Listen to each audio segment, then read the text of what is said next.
പാക് അധീന കാശ്മീരിലെ തദ്ദേശീയ രാഷ്ട്രീയ ജനകീയ കൂട്ടായ്മകളുടെ സഖ്യമായ ജോയിന്റ് അവാമി ആക്ഷൻ കമ്മിറ്റിയെ പാകിസ്ഥാൻ ഭരണകൂടം തീവ്രവാദ വിരുദ്ധ നിയമപ്രകാരം നിരോധിച്ചതിനെ തുടർന്ന് മേഖലയിൽ സുരക്ഷാ സേനയും ജനങ്ങളും തമ്മിൽ യുദ്ധസമാനമായ കടുത്ത സായുധ സംഘർഷം പൊട്ടിപ്പുറപ്പെട്ടിരിക്കുകയാണ്. ജൂൺ ആദ്യവാരം മുതൽ മുസാഫറാബാദ്, റാവലക്കോട്, പൂഞ്ച് തുടങ്ങിയ നഗരങ്ങളിൽ പാക് സൈന്യവും റേഞ്ചേഴ്സും നടത്തിയ ക്രൂരമായ അടിച്ചമർത്തലും വെടിവയ്പ്പിലും 30-ലേറെ പ്രതിഷേധക്കാർ കൊല്ലപ്പെടുകയും 200-ലധികം പേർക്ക് പരിക്കേൽക്കുകയും ചെയ്തിട്ടുണ്ട്. ചില അന്താരാഷ്ട്ര മാധ്യമങ്ങളുടെയും പ്രാദേശിക സംഘടനകളുടെയും റിപ്പോർട്ടുകൾ പ്രകാരം മരണസംഖ്യ 100 കടന്നതായും സൂചനയുണ്ട്. മേഖലയിലെ സാമ്പത്തിക രാഷ്ട്രീയ അവകാശങ്ങൾക്കായി ദീർഘനാളായി സമരം ചെയ്യുന്ന ജോയിന്റ് അവാമി ആക്ഷൻ കമ്മിറ്റിയെ ഭീകരവിരുദ്ധ നിയമപ്രകാരം പാകിസ്ഥാൻ അനുകൂല POK സർക്കാർ നിരോധിച്ചതാണ് ഇപ്പോഴത്തെ വലിയ സ്ഫോടനാത്മകമായ സാഹചര്യത്തിന് കാരണമായത്. തുടർന്നുള്ള ലോങ് മാർച്ച് തടയാൻ 10,000-ഓളം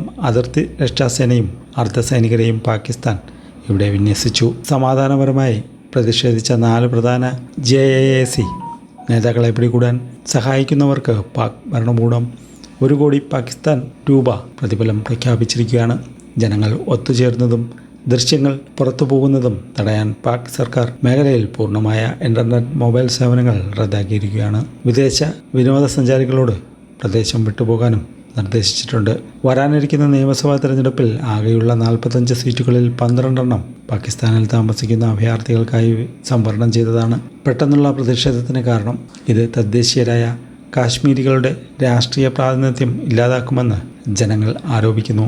കൂടാതെ അമിത വൈദ്യുതി ചാർജ്, ഗോതമ്പ് വിലക്കയറ്റം, പ്രാദേശിക വിഭവങ്ങൾ പാകിസ്ഥാൻ കൊള്ളയടിക്കുന്നത് എന്നിവയ്ക്കെതിരെയും വർഷങ്ങളായ പ്രതിഷേധം നിലനിൽക്കുന്നുണ്ട്. സ്വന്തം പരാജയങ്ങളും മനുഷ്യാവകാശ ലംഘനങ്ങളും മറച്ചുവെക്കാനാണ് പാകിസ്ഥാൻ ശ്രമിക്കുന്നതെന്ന് ഇന്ത്യൻ വിദേശകാര്യ മന്ത്രാലയം ശക്തമായി അപലപിച്ചു.